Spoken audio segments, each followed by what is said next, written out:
जय सिया राम दोस्तों, आप सभी का मेरे YouTube चैनल स्वादिष्ट फूड में स्वागत है और सभी को मेरी तरफ से बसंत पंचमी की शुभकामनाएं।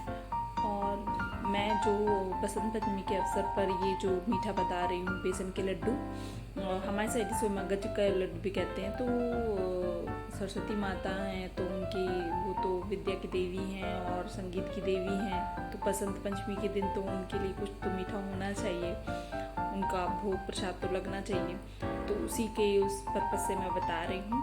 तो आप इस लड्डू के लिए रेशियो आपको 2:1:2 रखना पड़ेगा, यानी 2 कटोरी, अगर 2 कटोरी या कप जिस भी मेजरमेंट से आप ले रहे हैं तो 2 कटोरी बेसन, 1 कटोरी घी और 2 कटोरी बूरा। बूरा क्या होता है? शक्कर का बूरा बनता है, मार्केट में भी आता है अब आजकल। तो उसको चाशनी के द्वारा पूरा बना के फिर उसके बाद बूरा बनाया जाता है। और बूरा नहीं है तो आप अगर उसको स्किप करके तो सीधे सीधे शक्कर लीजिए, शुगर लीजिए, उसे बढ़िया ग्राइंडर में मिक्सी में पीस लीजिए और चीनी बना लीजिए वो। तो सबसे पहले हमें घी जो है अपने पैन में डाल लेंगे और फिर पैन या कढ़ाई जो भी आपका है आप अपने अनुसार ले लीजिए, उसमें डालकर फिर उसके बाद 1 कटोरी पहले बेसन डालेंगे और उसको थोड़ा मिक्स कर देंगे। फिर उसके बाद देन 1 कटोरी और बेसन डालेंगे, फिर इसको अच्छा मिक्स करके बिल्कुल स्लो आंच में ही भूनना है। स्लो आंच में भूनने का ये है कि नहीं तो अगर आप थोड़ा सा भी तेज करोगे तो बहुत जल्दी जलने लगता है और आपको इसे लगातार चलाना होगा। जब आप लगातार इसको आप चलाओगे तो ही ये होगा, नहीं तो नीचे से लग भी जाता है। तो आप इसे लगातार चलाते रहिए। और ये लड्डू बनाने का ट्रिक यही है कि आप इसको आप छोड़ नहीं सकते हो, अगर आपने छोड़ा तो वो नीचे लग जाएगा। तो ये लड्डू आपको लगातार चलाते रहना चाहिए। और ये लगते तो बहुत अच्छे ही हैं भाई, सभी को पसंद होते बेसन के लड्डू। तो आप खाइए, बच्चों को खिलाइए, घर में सभी को खिलाइए, भगवान का भोग लगाइए।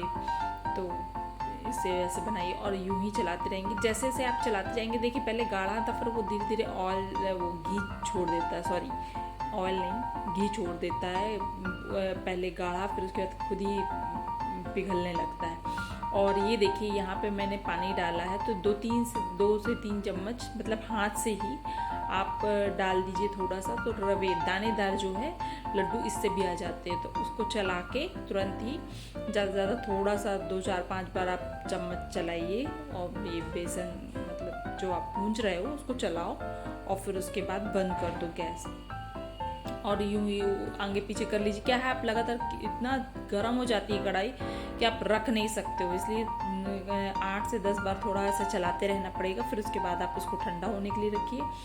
जब बिल्कुल ठंडा हो जाए तो ही आप आगे कुछ काम करेंगे, क्योंकि अगर गर्म में करेंगे तो पूरा जो बूरा है या फिर आपने चीनी डाली है वो पूरी पिघल जाएगी। फिर जब ये ठंडा हो जाए तो इसमें आप इलायची पाउडर डालिए और 2 कटोरी बूरा डालिए। अब मीठा भी आपके अनुसार है कि आपके घर में कैसा पसंद किया जाता है। मैंने आपको रेशियो बता दिया है कि कितना आप कितना यूज़ कर सकते हैं, पर मैंने कम ही यूज़ किया है मीठा। तो 2 कटोरी बेसन के हिसाब से मैंने 1 कटोरी बूरा और थोड़ा और यानी 2-3 टेबल स्पून और बूरा लिया है। और फिर बस यूँ मिला के अच्छे से मिक्स कर लीजिएगा, ऊपर नीचे से पूरा ऐसा मिला के अच्छे मिक्स कर लीजिए। फिर ये आप लड्डू बांध लीजिए हाथों के द्वारा, ऐसे पहले आप बनाइए, फिर उसके बाद गोल गोल घुमाकर इस प्रकार से आप ये लड्डू बना लीजिए। ये लड्डू बढ़िया तैयार हो जाएंगे।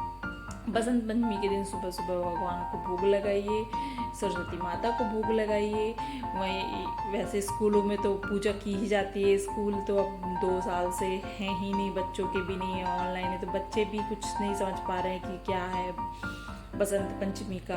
तो बसंत पंचमी के बारे में ज़रूर अपने बच्चों को भी बताइए कि क्या होती है बसंत पंचमी। तो और उनको बताइए, उनकी ये भी बताइए कि सरस्वती माता की पूजा की जाती है इस दिन, विद्या की देवी होती हैं। तो ये इस प्रकार से आप लड्डू बनाइए और भोग लगाइए और बच्चों को भी बताइए। बच्चों को भी संस्कार देना ज़रूरी है, बताना ज़रूरी, नहीं तो बच्चे जान नहीं पाते कि आज क्या है, कल क्या है कैसा। तो बच्चों की जानकारी भी होना चाहिए। आजकल तो सब बुक्स की पढ़ाई हो गई है तो उसी में लगे रहते हैं, तो ये भी जानना ज़रूरी है कि हमारे समाज में क्या क्या त्यौहार आते हैं, तो बच्चों का भी जानना ज़रूरी है। तो इसी के द्वारा बच्चों को भी आप बताइए, सरस्वती पूजा के बारे में बताइए और भोग लगाइए, उन्हें खिलाइए, बच्चों को भी खिलाइए और स्टोरी टेलिंग टाइप का कह के उनको बताइए, तो खुश होते हैं। ये मेरा वीडियो कैसा लगा, लाइक करिए, कमेंट करिए, सब्सक्राइब करिए मेरे चैनल को। थैंक यू ऑल और स्वस्थ रहिए हमेशा।